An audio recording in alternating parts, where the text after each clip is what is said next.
Agresszió. Vissza. Agresszió? Igen, de majd ezt megbeszéljük. Jó reggelt, Vén Péter, szemtréner. Igen, a szemtréningről fog nekünk mesélni, és Somait már áradozott korábban, hogy hát még a basszusgitárosán is hogy segített. Így. Ez a barátok tréning. Teszik le a szemüvegüket, és javasolják, és ajánlják a többieknek, és mondják, köszönöm hogy szépen. Abszolút hatásos. Nagyon egyszerű néhány gyakorlatról van szó, és mivel sajnos itt kevés az idő, ajándékozzuk meg a nézőket azzal az eszenciális tudással, amit te kikísérleteztél. Tehát röviden, mind segít, hogyan, és mutass meg néhány gyakorlatot. Oké, hát nem én kísérleteztem ki, szerencsére egy szemorvos, és 100 éves a módszer, ezt Amerikában dolgozták ki. Minden szembetegséget pontosan azért javít, gyógyít, mert az agyunkkal látunk itt 90%-ban, ugye 10% a szem, az a szemorvos, oké, és az arányból, a 9:1-es arányból kiderül, hogy igenis öngyógyítással, hát sokkal több a lehetősége ugye az agynak korrigálni a dolgokat. Tehát minden szembetegségre épp ezért jó a legelképesztőbb korban és a legelképesztőbb betegségekkel is. Minden általános korban, tehát bármikor. 60-70 évesek is. Igen, a legidősebb tanítvány 92. Lehet erősíteni a szemet mondjuk egy romlott látásnál is? Igen, mert funkcionális zavarról van szó, és hogyha az agyba rendet teszünk, az a fizikálisan megváltozott szemet is egész másképp fogja kezelni, ezért nagyon nagy a lehetőség tárháza.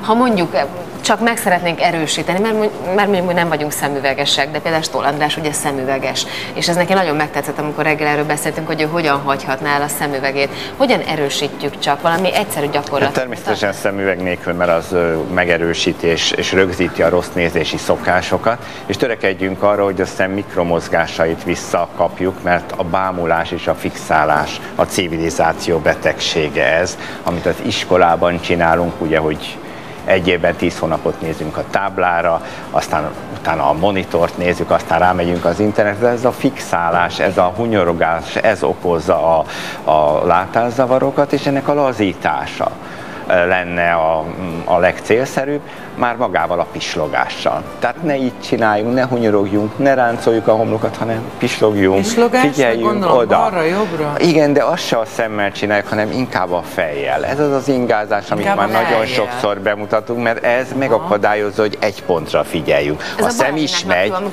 a szem is megy, és föl szoktam állni, és úgy is lehet ingázni. Tehát az a lényeg, hogy a szem nem egy pontot néz, hanem átsuhan a nézése tárgyán, mert csak mozgásban lévő szem tud képet alkotni.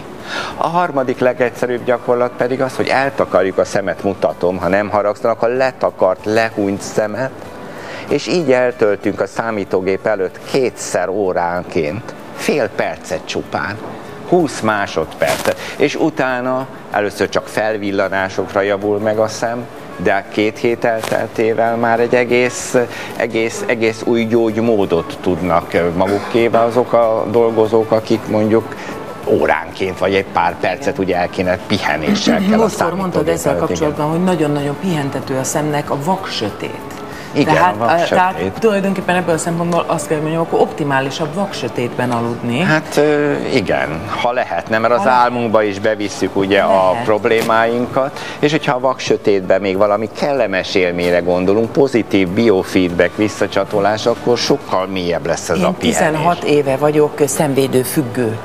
Tehát igen, ágyneműhöz illő ocelot mintás, ilyen mintás, olyan mintás szenvedő függő, ha olyan helyen alszom, mert nekünk mondjuk redőnyünk van, tehát az a vaksötétet tudunk csinálni, de olyan helyen alszom, elmegyünk nyaralni, vagy kirándulni, vagy ide-oda, akkor nem tudok fényben aludni. Én megszoktam, sőt meditációkor is időnként fölteszem, tehát a sötét, a teljes igen, de ahhoz hozzá kell tenni, hogy nem elég csupán az álom, mert akkor az megoldaná az éjszaka dolgot. Bevisszük az álmainkba a rossz nézési szokásokat, tele vagyunk problémákkal, és ezért nem tudunk már igazán jól pihenni. Az előbb mondott egy nagyon érdekeset, hogy a szemüveg használata, hogy ezek szerint akkor minél kevesebbet használja, vagy hordja az is a szemüvegét, akinek szüksége van rá? Igen, mert rögzíti a rossz nézési szokásokat, ugyan lehetővé teszi a látást, de olyan sok mellékhatása van, káros mellékhatása a szemüvegnek, amit el kell viselnünk azért, hogy lássunk, hogy erről le kell szokni, és aki komolyan akarja, annak teljesen félre kell tenni, még a kontaktlencsét is. De le lehet szoktatni a szemet szemet a szemüvegről? Hát,